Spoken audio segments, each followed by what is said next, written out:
Terima kasih kerana memilih channel ini. Sebelum kita mulakan video ini, sila pertimbangkan untuk menekan butang like, share dan subscribe dan aktifkan butang lonceng anda agar anda sentiasa mendapat info-info percuma pada setiap hari dari channel kami. Dan tinggalkan komen anda kerana komen anda amatlah dihargai.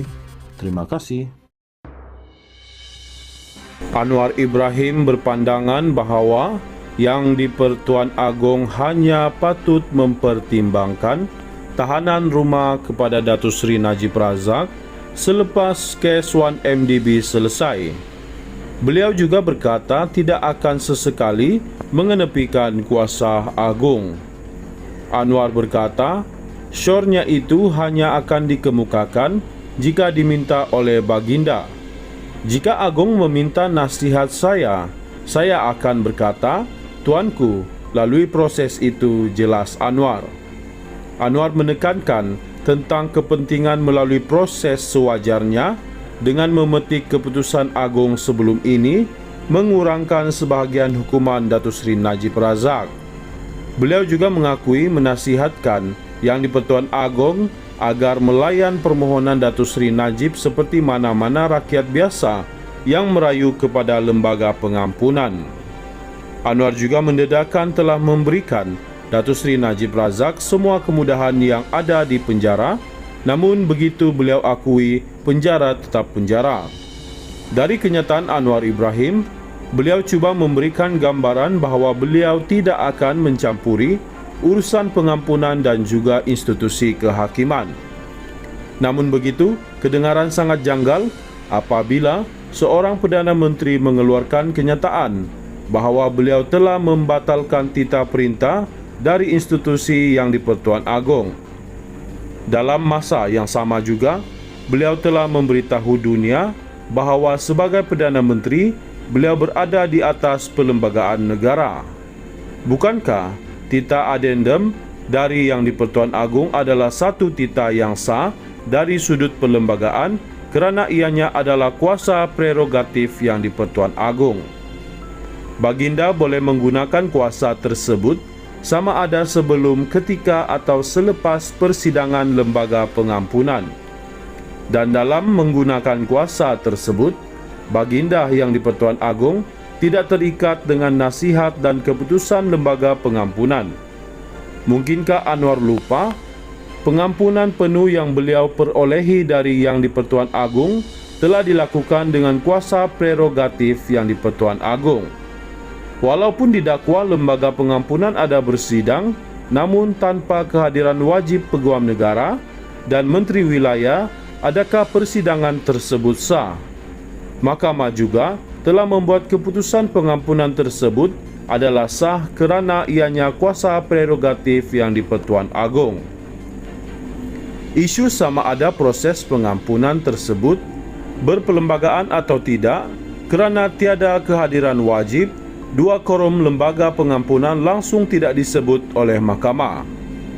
Apakah ada kuasa ketiga yang menghalang Datuk Seri Anwar Ibrahim dari memberikan keadilan kepada Datuk Seri Najib Razak atau beliau bertindak bersendirian? Anwar Ibrahim berpandangan bahawa yang di-Pertuan Agong hanya patut mempertimbangkan tahanan rumah kepada Datuk Seri Najib Razak selepas kes 1MDB selesai. Beliau juga berkata tidak akan sesekali mengenepikan kuasa agung. Anwar berkata, syornya itu hanya akan dikemukakan jika diminta oleh baginda. Jika Agong meminta nasihat saya akan berkata, Tuanku, lalui proses itu, jelas Anwar. Anwar menekankan tentang kepentingan melalui proses sewajarnya dengan memetik keputusan agung sebelum ini mengurangkan sebahagian hukuman Datuk Seri Najib Razak. Beliau juga mengakui menasihatkan yang di-Pertuan Agong agar melayan permohonan Datuk Seri Najib seperti mana-mana rakyat biasa yang merayu kepada lembaga pengampunan. Anwar juga mendedakan telah memberikan Datuk Seri Najib Razak semua kemudahan yang ada di penjara, namun begitu beliau akui penjara tetap penjara. Dari kenyataan Anwar Ibrahim, beliau cuba memberikan gambaran bahawa beliau tidak akan mencampuri urusan pengampunan dan juga institusi kehakiman. Namun begitu, kedengaran sangat janggal apabila seorang Perdana Menteri mengeluarkan kenyataan bahawa beliau telah membatalkan titah perintah dari institusi yang di-Pertuan Agong.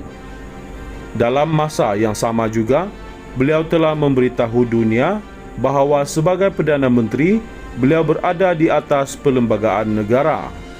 Bukankah titah adendum dari yang di-Pertuan Agong adalah satu titah yang sah dari sudut perlembagaan kerana ianya adalah kuasa prerogatif yang di-Pertuan Agong. Baginda boleh menggunakan kuasa tersebut sama ada sebelum, ketika atau selepas persidangan lembaga pengampunan.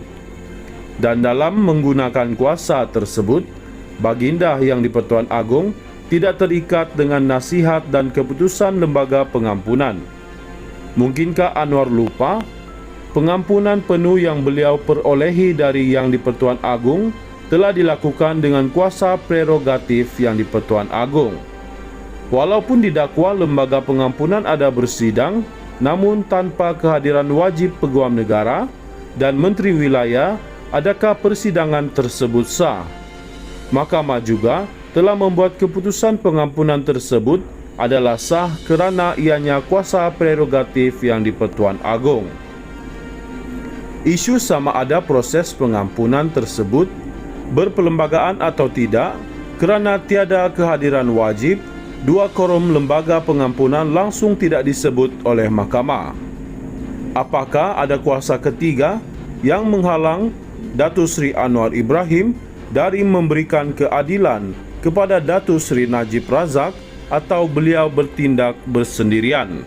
Dalam masa yang sama juga, beliau telah memberitahu dunia bahawa sebagai Perdana Menteri, beliau berada di atas perlembagaan negara.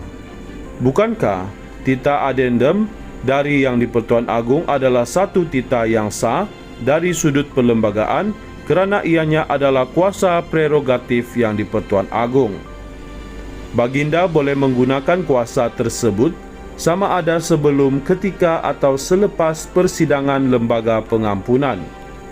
Dan dalam menggunakan kuasa tersebut, Baginda yang di-Pertuan Agong tidak terikat dengan nasihat dan keputusan lembaga pengampunan. Mungkinkah Anwar lupa pengampunan penuh yang beliau perolehi dari yang di-Pertuan Agong telah dilakukan dengan kuasa prerogatif yang di-Pertuan Agong? Walaupun didakwa lembaga pengampunan ada bersidang, namun tanpa kehadiran wajib peguam negara dan menteri wilayah, adakah persidangan tersebut sah? Mahkamah juga telah membuat keputusan pengampunan tersebut adalah sah kerana ianya kuasa prerogatif yang di-Pertuan Agong. Isu sama ada proses pengampunan tersebut berperlembagaan atau tidak kerana tiada kehadiran wajib, dua korum lembaga pengampunan langsung tidak disebut oleh mahkamah. Apakah ada kuasa ketiga yang menghalang Datuk Seri Anwar Ibrahim dari memberikan keadilan kepada Datuk Seri Najib Razak atau beliau bertindak bersendirian?